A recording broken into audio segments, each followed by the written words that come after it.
স্ত্রীকে সময় দিলে স্বামীকে আল্লাহ তাআলা যে পরিমাণ বরকত নেয়ামত দান করে, একজন স্বামী যদি জানতে পারতো সেই নেয়ামতের কথা, সে বরকতের কথা, একজন স্বামী কখনো তার স্ত্রীকে সময় দেওয়া ছাড়া একটা মুহূর্ত সে থাকতে পারতো না। বাস্তবতা হচ্ছে আমরা লাভটা জানি না। স্ত্রীকে সময় দেওয়াটাকে আমরা আমাদের সময় নষ্ট হিসেবে ভাবি। দ্যাটস ওয়াই অনেক স্বামী আছে যারা স্বামী হিসেবে স্ত্রীকে সময় দেওয়াটাকে গুরুত্বপূর্ণ মনেই করে না। আজকে আমরা জানবো যে একজন স্বামী যদি স্ত্রীকে সময় দেয়, ওই স্বামীকে আল্লাহ কি কি নিয়ামত দান করে, সে পুরুষকে আল্লাহ কি কি নিয়ামত দিয়ে ভরপুর করে দেয়, সেগুলো জানতে চেষ্টা করব, যাতে করে প্রত্যেকটা স্বামী তার ওয়াইফকে টাইম দিতে পারে, প্রত্যেকটা সংসার যেন সোনার সংসার হয়ে যায়। বলেন সবাই ইনশাআল্লাহ। নাম্বার ওয়ান, প্রথম কথা আমি বলতে চাই সবাইকে, ওয়াইফকে সময় দেওয়া এটা ওয়াইফের উপরে দয়া করা নয়, এটা ওয়াইফের অধিকার। এটা হচ্ছে হক্কুল ইবাদ। একজন স্বামী যদি তার ওয়াইফকে সময় দেয়, এর মানে স্বামী দয়া করছে। It's not like that. এটা ওয়াইফ ডিজার্ভ করে, এটা ওয়াইফের রাইট, এটা ওয়াইফের অধিকার। আপনি যদি ওয়াইফকে সময় না দেন, ঘোরাতে না নিয়ে যান, কিছু খাবার কিনে না দেন, গিফট না দেন, প্রপারলি টাইম না দেন, এটার জন্য কিয়ামতের দিন আপনাকে প্রচণ্ড পরিমাণে হিসাবের কাঠগড়ায় দাঁড়িয়ে হিসাব দিতে হবে। কেন দেওয়া লাগবে? কারণ এটা হক্কুল ইবাদ, এটা বান্দার হক।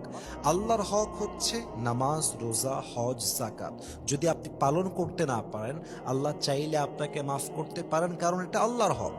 কিন্তু বান্দার হক যদি বান্দা নষ্ট করে ফেলে, যতক্ষণ পর্যন্ত ওই বান্দা মাফ না করে, ওই অন্যায়টা মাফ হয় না। অতএব আপনি যদি আপনার ওয়াইফকে সময় দেন, আপনার এবাদত কবুল হবে, আপনার এবাদতের মান থাকবে। অথবা যদি সময় না দেন, এবাদত করবেন একদিকে, হক নষ্ট করবেন আর একদিকে, এটা প্লাস মাইনাস হয়ে যাবে। কবরে গিয়ে দেখবেন সব আমল আটকে গেছে। কারণটা কি?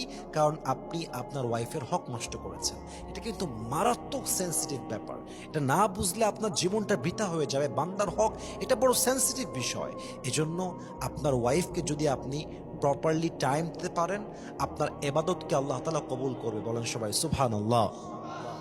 আর একটা লাভ, যেই বান্দা তার ওয়াইফকে সময় দেয়, আল্লাহ তার রিজিকে বরকত দান করে, হায়াতে বরকত দান করে, রিজিকে বরকত বেড়ে যায়।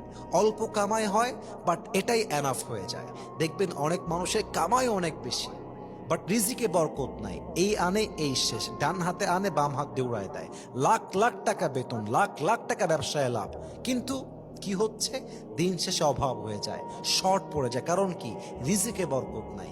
কিন্তু যেখানে স্বামী স্ত্রীর মিল মহাব্বত আছে, যেখানে স্বামী তার ওয়াইফকে প্রপারলি টাইম দেয়, সেখানে আল্লাহ রাব্বুল ইজ্জাত ওয়াল জালাল স্বামীর রিজিকে এত বরকত দান করে যে স্বামী কখনো কল্পনাও করে উঠতে পারে না। সুবহানাল্লাহ পড়বেন না আপনারা সবাই?